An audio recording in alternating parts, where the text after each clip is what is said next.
Hello guys, welcome back to the channel and welcome back to elite wrestling. तो guys आज भी हम AEW company के बहुत ही बड़े और बहुत सारे अपडेट्स के बारे में बात करने वाले हैं। और गाइज आज इस वीडियो के अंदर हम जानने वाले हैं कि हाल फिलहाल में जेफ हार्डी के साथ क्या हो चुका है और क्या जेफ हार्डी का AEW कंपनी अंदर फ्यूचर काफी खतरे में है या नहीं। जिसके साथ ही हम जानने वाले हैं कि AEW कंपनी अंदर थंडर रोजा की अगली चैलेंजर कौन हो सकती है। एडम कोल की हेल्थ को लेकर एक काफी बड़ी अपडेट सामने आ रही है। ये रिवील हो चुका है कि क्रिस जेरिको लास्ट वीक के डायनामाइट शो पर क्यों नहीं थे और सीएम पंक के हेल्थ स्टेटस को लेकर एक काफी बड़ी अपडेट सामने आ रही है। तो गाइस ये सब बातें जानने के लिए और ऐसे ही AEW कंपनी से रिलेटेड हर एक न्यूज, रूमर और अपडेट और AEW कंपनी के हर एक शो का रिव्यू पाने के लिए हमारे चैनल को सब्सक्राइब करना मत भूलना। पर गाइस अब ज्यादा देर ना लगाते हुए चलिए ये वीडियो शुरू करते हैं और सबसे पहले बात करते हैं थंडर रोजा की और जानते हैं कि थंडर रोजा की अगली चैलेंजर कौन हो सकती है। तो गाइज अगर आप करंटली थंडर रोजा को AEW कंपनी के शोज के ऊपर फॉलो कर रही है तो आपको पता होगा कि थंडर रोजा को AEW कंपनी के शोज के ऊपर टीवी टाइम नहीं मिल रहा था, इसलिए थंडर रोजा काफी नाराज थी। पर इसके बाद हम देख रहे हैं कि थंडर रोजा को AEW कंपनी के शोज के ऊपर टीवी टाइम मिल रहा है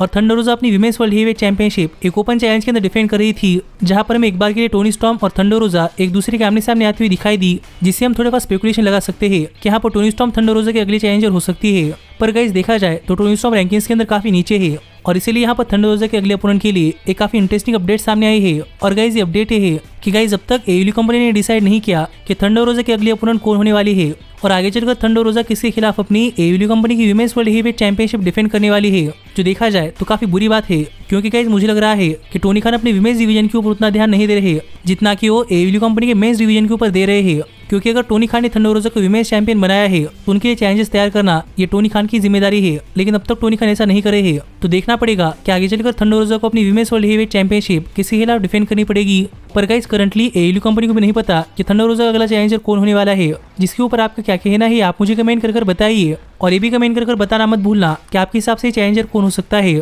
लेकिन गाइज हम आगे बढ़ते हैं और बात करते हैं हमारे अगले अपडेट की और जानते हैं कि हाल फिलहाल में एडम कोल को लेकर कौन सी बड़ी अपडेट सामने आ रही है। तो गाइज अगर आपने हमारे चैनल के ऊपर एडम कोल के अपडेट्स को फॉलो किया है तो आपको पता होगा कि डबल ऑन थिंग पेपर के बाद एडम कोल स्लाइटली इंजर्ड हुए थे, जहां पर रिपोर्ट्स में बता रही थी कि एडम कोल की शोल्डर के अंदर इंजरी है और इसीलिए एडम कोल AEW कंपनी के शोज के ऊपर रेसल नहीं करे हैं। पर गाइज इसी के साथ एडम कोल को लेकर एक काफी बड़ी अपडेट सामने आ रही है और यहाँ पर बताया जा रहा है कि एडम कोल की हेल्थ स्टेटस ठीक नहीं है और जब से एडम कोल AEW कंपनी अंदर हैंगमैन पेज के खिलाफ अपनी राइवलरी कर रहे थे तब से एडम कोल AEW कंपनी अंदर इंजर्ड चल रहे हैं और तब से लेकर अब तक एडम कोल ने इंजरी के अंदर ही काम किया है। पर अब उनकी शोल्डर इंजरी काफी वर्स थी, इसलिए एडम कोल को थोड़ा सा टाइम ऑफ लेना पड़ रहा है, लेकिन फिर भी एडम कोल AEW कंपनी के शोज के ऊपर आ रहे हैं और अपनी शोल्डर इंजरी के साथ एडम कोल अपनी बाकी सारी छोटी मोटी इंजरी से भी रिकवर कर रहे हैं, जिसके ऊपर आपका क्या कहना है आप मुझे कमेंट कर बताइए। पर गाइस हम देख सकते हैं कि AEW कंपनी के मल्टीपल रेसलर्स इंजरी थ्रू भी रेसल करते हैं, जिससे हम कह सकते हैं कि AEW कंपनी के रेसलर का पैशन काफी अच्छा है। पर गाइस मुझे लगता है कि AEW कंपनी को अपने रेसलर्स का ध्यान रखना चाहिए,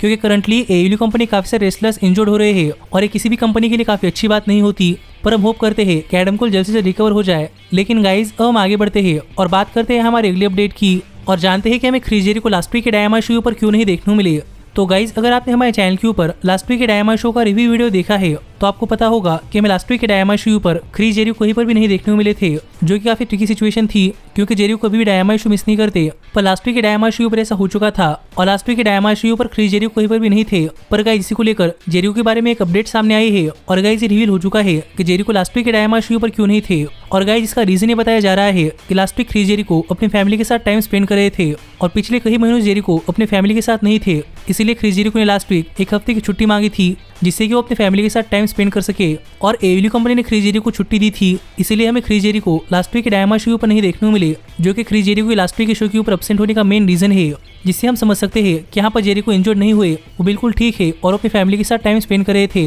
इसलिए जेरिको डायनामाइट शो पर नहीं आए, जो हमें दिखाता है कि जेरिको फैमिली मैन भी है। जिसके ऊपर आपका क्या कहना है आप मुझे कमेंट कर बताइए। पर गाइज हम आगे बढ़ते हैं और बात करते हैं हमारे अगले अपडेट की और जानते हैं कि सीएम पंक की हेल्थ को लेकर कौन सी बड़ी अपडेट सामने आ रही है। तो गाइज अगर आपने हमारे चैनल के ऊपर सीएम पंक को फॉलो किया है तो आपको पता होगा कि हाल ही में सीएम पंक AEW कंपनी के वर्ल्ड हेवीवेट चैंपियन बने थे और वर्ल्ड चैंपियन बनते ही सीएम पंक इंजर्ड हुए थे, इसलिए सीएम पंक को AEW कंपनी छोड़कर जाना पड़ा और अब सीएम पंक AEW कंपनी के शोज के ऊपर नहीं आ रहे क्योंकि सीएम पंक को अपनी इंजरीज को लेकर सर्जरी करवानी थी। और गाइज यहीं पर सीएम पंक की इन इंजरीज को लेकर अपडेट ये सामने आ रही है कि सीएम पंक की इन इंजरीज की सर्जरी हो चुकी है और अब सीएम पंक रिकवरी के फेज के अंदर है और पंक की सर्जरी बिल्कुल सक्सेसफुल रही है, जो देखा जाए तो पंक के लिए काफी अच्छी अपडेट है कि उनकी सर्जरी ठीक ठाक हो चुकी है। लेकिन गाइज जहाँ तक बात है सीएम पंक रिटर्न डेट की तो गाइज अब तक इसके ऊपर कोई अपडेट सामने नहीं आई और अब तक हमें कोई एग्जैक्ट डेट नहीं पता कि हमें सीएम पंक कब तक अपना AEW कंपनी रिटर्न करते हुए दिखाई दे सकते हैं। जो देखा जाए तो काफी बुरी बात है कि हमें पंक के रिटर्न की एग्जैक्ट डेट नहीं पता, पर गाइस हम समझ सकते हैं कि पंक की सर्जरी हो चुकी है और वो रिकवरी प्रोसेस के अंदर है।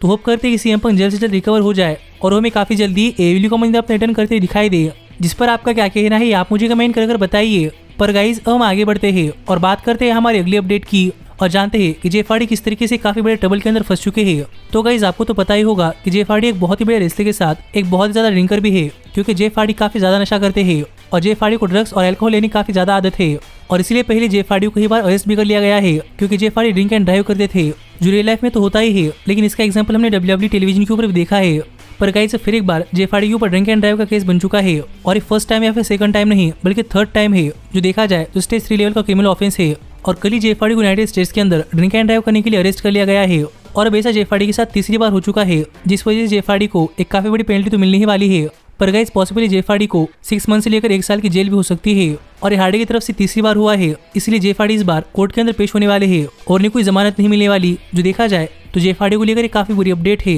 कि गाइस जेफ हार्डी फिर एक बार अरेस्ट हो चुके हैं और इस बार उनकी हियरिंग कोर्ट के अंदर होने वाली है और यहाँ पर उनको जमानत भी नहीं मिल सकती। और गाइस शायद इसीलिए जेफ हार्डी को इस वीक का डायमंड शो मिस भी करना पड़ सकता है। और जहां पर एडब्ल्यू कंपनी इस वीक के डायमंड शो के लिए जेफ हार्डी को एडवर्टाइज कर रही थी, तो वहीं पर अब एडब्ल्यू कंपनी ने जेफ हार्डी को एडवर्टाइज भी करना बंद कर दिया है, क्योंकि जब तक जेफ हार्डी कोर्ट के अंदर सुनवाई नहीं होती तब तक हार्डी नहीं छूटने वाले और ये सुनवाई प्रोबेबली वेडनेसडे के ऊपर ही है, जिस दिन डायनामाइट शो है। इसीलिए हम समझ सकते हैं कि जेफ हार्डी डायनामाइट शो के ऊपर नहीं आ सकते। और गाइस हमने पहले भी देखा है कि जो कोई सुपर ऐसे वायलेंट बिहेवियर करता है उन सुपरस्टार्स को एडब्ल्यू कंपनी अपने कंपनी से रिलीज करती है। तो यहाँ पर देखना पड़ेगा कि जेफ हार्डी के साथ क्या होता है और क्या एडब्ल्यू कंपनी जेफ हार्डी को अपनी कंपनी से रिलीज करती है या नहीं, क्योंकि गाइस मुझे नहीं लगता कि जेफ हार्डी कभी सुधरने वाले हैं और अगर हार्डी ऐसे ही करते रहेंगे तो किसी भी कंपनी को काफी बड़ा नुकसान हो सकता है, क्योंकि इससे न सिर्फ एडब्ल्यू कंपनी को बल्कि एडब्ल्यू कंपनी की पेरेंट कंपनी यानी कि वार्नर मीडिया को प्रॉब्लम है। तो देखना पड़ेगा कि इससे जेफ हार्डी का एडब्ल्यू कंपनी का फ्यूचर कैसा होता है और क्या जेफ हार्डी एडब्ल्यू कंपनी अंदर टिक पाते हैं या नहीं। पर गाइस आप मुझे कमेंट कर बताइए कि हार्डी की सिचुएशन के ऊपर आपका क्या कहना है। पर गाइस वीडियो खत्म करने से पहले मैं आपको हमारे चैनल से रिलेटेड एक अपडेट बताना चाहूंगा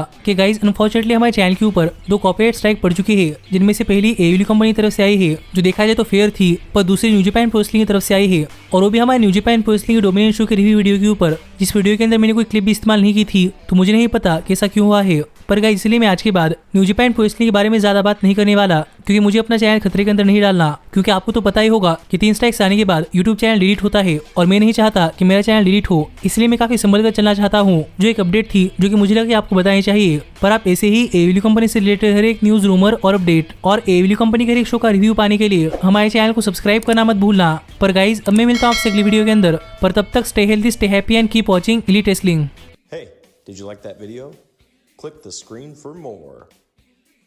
And where do you think you're going? Check out our official merchandise page and to support the entire cast. And thanks so much for being the elite. The elite, the elite. What, Nick, you're not going to sing it all with me this time?